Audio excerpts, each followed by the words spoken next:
Hi everyone, welcome back to Pretty Paper. I'm Miss Julia and today we're going to be doing our origami. In the classroom, I'm going to post a video that has some additional origami shapes that you can make if you don't want to make these ones. In this video, we'll make a Stegosaurus and a Swan. For this project, you will need your origami paper from your kit, and you might want a pen or marker or pencil from home. You can pause the video here and go gather your supplies.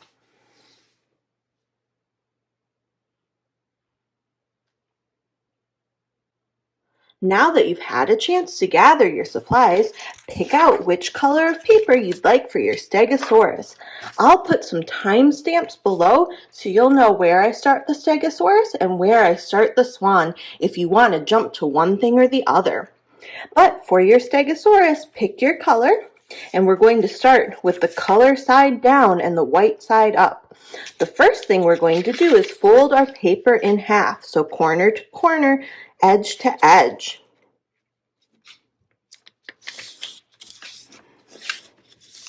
Once you have your paper folded over, we're going to fold it over one more time, so corner to corner, edge to edge, and make it into a small square. Once you have your small square, you'll want to make sure that one of these edges, so the folded edge, is going to be up at the top and the open edge is down at the bottom. And then we're going to carefully open up the inside bit here. You can see it's white. So open it up, stick your finger inside, and we're going to be taking this folded edge here and pressing it down to meet this edge right here. It will make a triangle. So I'm laying the folded part on top of the place where those two pieces meet, and I'm making a triangle.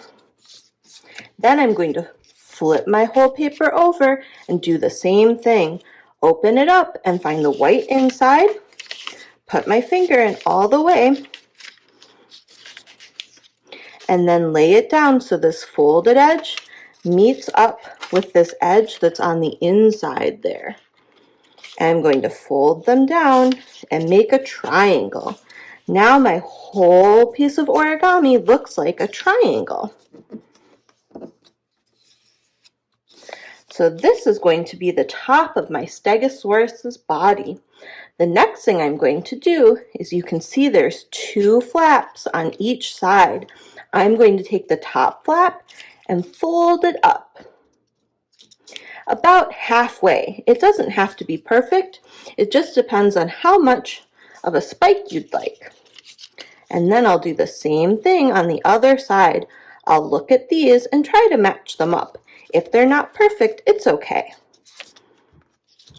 So those are going to be the spikes on my Stegosaurus's back. Then I'll flip the whole thing over.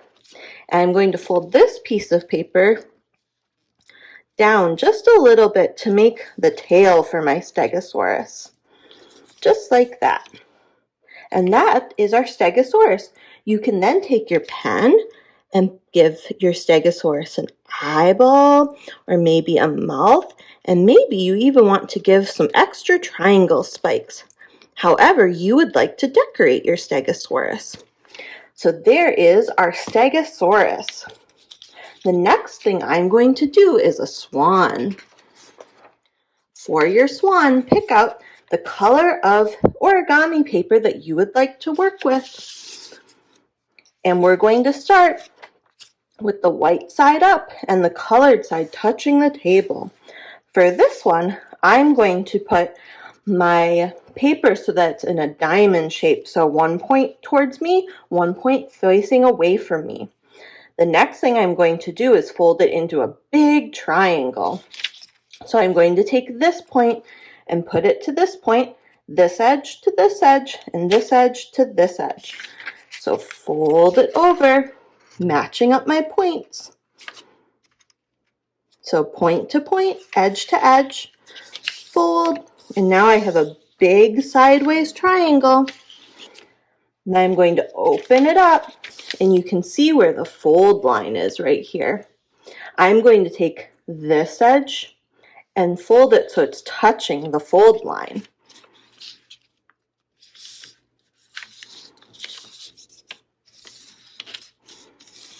I'm going to do the same thing on the other side. Take this edge here and fold it so it's touching the fold line.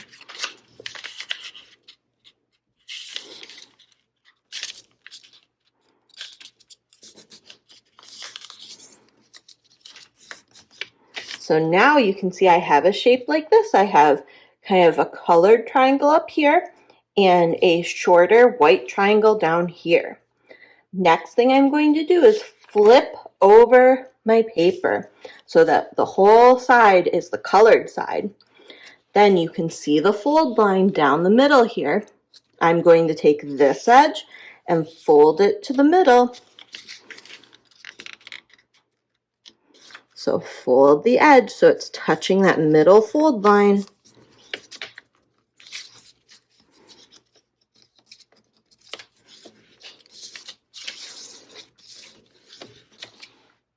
And then do the same thing on the other side.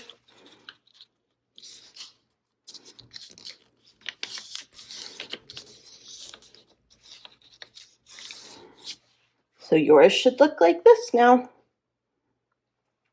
Next, I'm going to take this pointy tip and fold it down so that it is touching this tip down here. That's going to be the neck for our swan. So fold it this way. And then I'm going to take this bit here and fold it up so it touches about where I think everything meets up here. It doesn't have to be perfect.